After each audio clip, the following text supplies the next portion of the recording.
डाका डाल के नहीं दी गई है। ये 9 लाख जमीन लोगों ने अपनी वक्फ बोर्ड को दिया है, जो साहिब हैसियत थे। जमीन दरगाह, मस्जिद, यतीम खाना, मुसाफिर खाने के नाम पर दी गई हैं। इस बिल में यह खतरा सबसे बड़ा है कि वक्फ बोर्ड को रबर स्टैंप बनाना चाहती है सरकार। 36 कलेक्टर का पावर जिस बोर्ड का है, उसको एक कलेक्टर को दे दिया गया। अंबानी के घर की जमीन, जिसका सुप्रीम कोर्ट में केस चल रहा है, और मैं दावे से कहता हूं यह जमीन वक्फ बोर्ड की है। जी, इस जमीन पर सर इब्राहिम भाई, करीम भाई खोजा यतीम खाना था। यतीम खाना 1930 में वक्फ बोर्ड की इंक्वायरी हुई, वक्फ की लिस्ट में शामिल है यह यतीम खाना, जो 1910 में बना था। मैंने तो कहा था उस दिन, ये बिल्डिंग गिर तो नहीं सकती, लेकिन वक्फ बोर्ड के लीजी बनाओ इसको।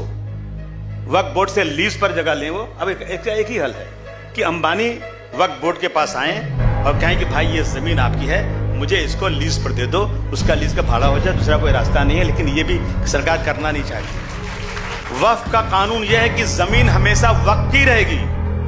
कल किसी मस्जिद, दरगाह को कलेक्टर, किसी का घर, मौलाना साहब ने कहा किसी का घर कह देंगे ना, तो कलेक्टर साहब की बात ही मानी जाएगी। अहमदनगर में गया था, यकीन मानिए, एक मस्जिद है, पूरा मीनारा है उस पर।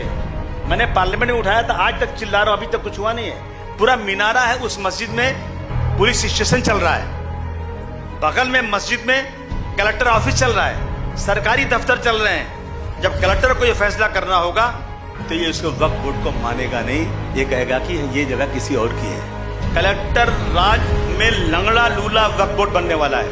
मगर मैं मुबारकबाद देना चाहता हूं कि घमंड टूट गया। 10 साल में पहला बिल वापस गया है। पहला बिल 400 पार कहने वाले 240 पर आ गए। और एक बात खाली थोड़ा सा सोचो, अगर 400 पार हो गया होता तो ये बिल पास हो गया होता। बिल पास हो गया होता। मैं बहुत बधाई देना चाहता हूं, मुबारक आप लोगों को देना चाहता हूं। ये कौम के वो लोग बैठे हैं जिन्होंने अंग्रेजों के दांत खट्टे कर दिए थे।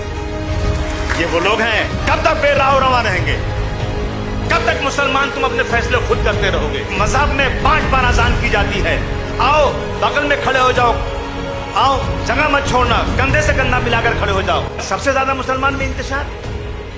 मुत्तहिद हो तो बदल सकते हो जमाने का निजाम, मुंतशिर हो तो मरो शोर मचाते क्यों हो। मौलाना अरशद बंदी साहब को मैसेज दीजिए, जमात इस्लामी, जमीयतुल उलमा, जितनी देश की जमातें जमा कीजिए, उनको किसी सियासी लीडर को मत लीजिएगा, ये अपने मकसद को पूरा करेंगे। सिर्फ उनको लीजिए जो रियल में मुल्क और कौम के लिए जीना और मरना चाहते हैं। उलमाओं ने जब आजादी की लड़ाई लड़ी थी तो क्या अपने फायदे के लिए लड़ी थी? जब दिल्ली से लेकर अमृतसर के दोनों सड़कों पर जितने दरख्त थे, इनको शहीद करके इनकी लाशों को लटका दिया गया था, तो क्या अपने फायदे के लिए किया था?